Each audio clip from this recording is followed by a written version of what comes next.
Breast vs. Bottle Feeding by Haley, Jordan, and Courtney. Learning Outcomes.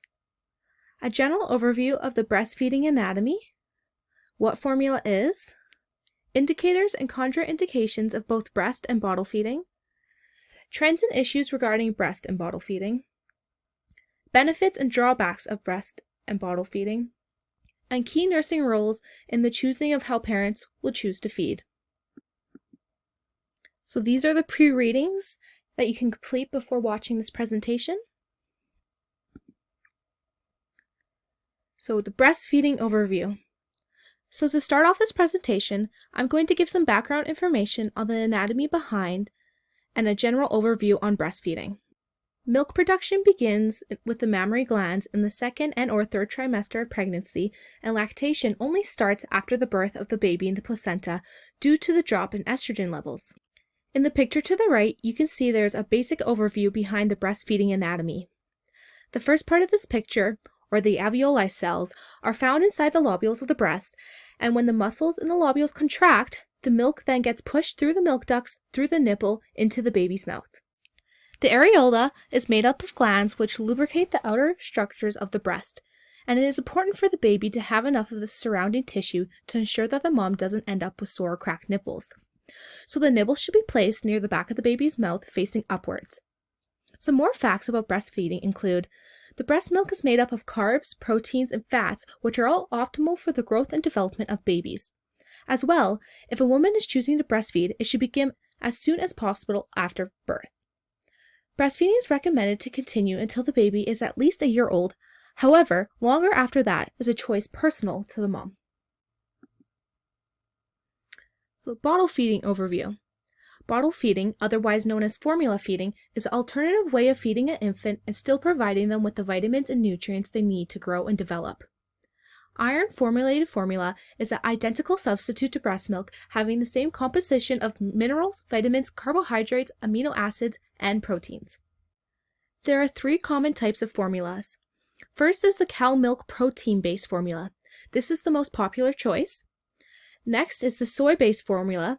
These are for infants with intolerance or allergies to lactose or cow's milk, or having a vegan lifestyle.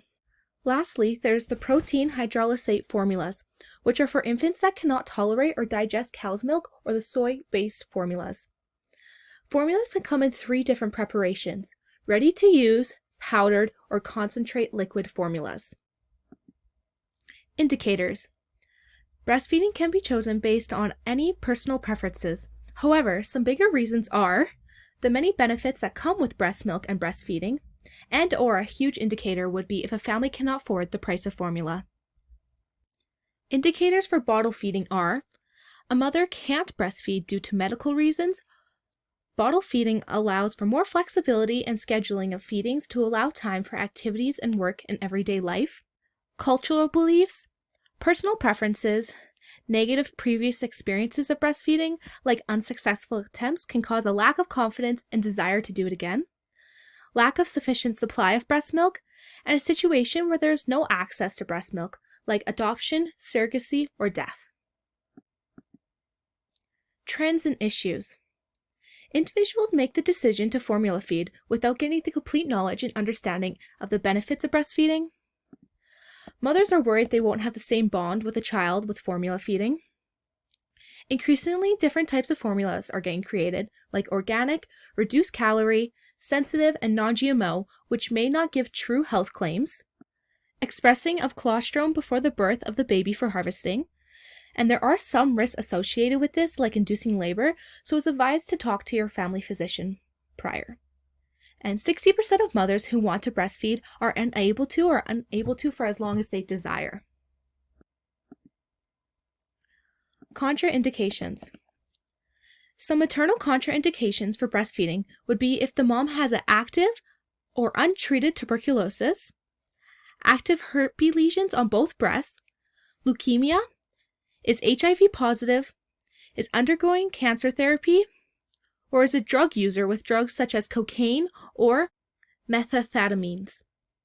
Some newborn contraindications would be if the baby has a galactosemia or a cleft palate. And for bottle feeding, intolerance or allergy to dairy, lactose, or soy, and the infant is older than 1 year. Benefits and drawbacks.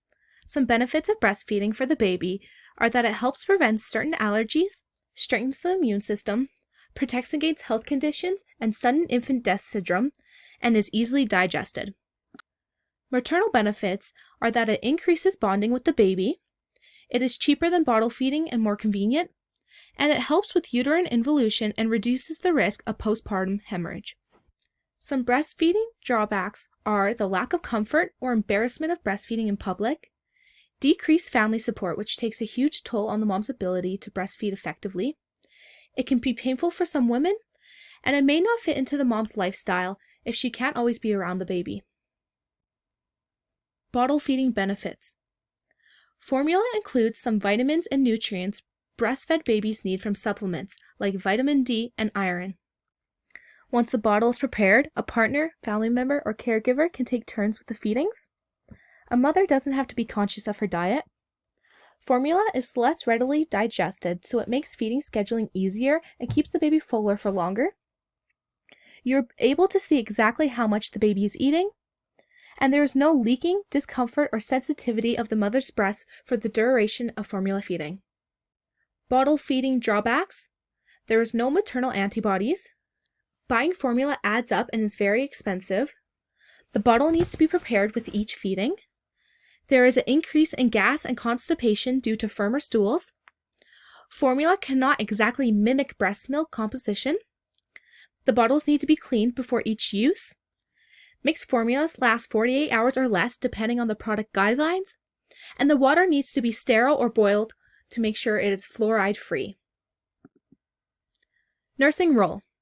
As nurses, it is important we provide new moms and families with essential and credible information to guide them in making the important decisions of which type of feeding will best fit within their lifestyles. We need to stay supportive and remain non-judgmental with any personal decisions that they choose, keeping all biases aside. As well, we need to be there for them when things don't go according to their initial plan, as this can be hard for them to adjust to.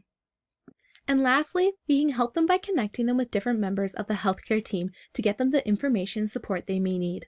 Some professionals may be a lactation consultant, a dietitian that'll provide them with further education on dietary changes that may be required, and a social worker if financial aid or government benefit programs may be needed for mom.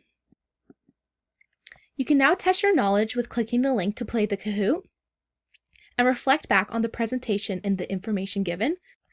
How can the information provided help you going into your future practice? Was your knowledge of breast and bottle feeding enhanced by the PowerPoint? Leave any questions, feedback, or comments on the discussion post or in the Google form below. And these are our references.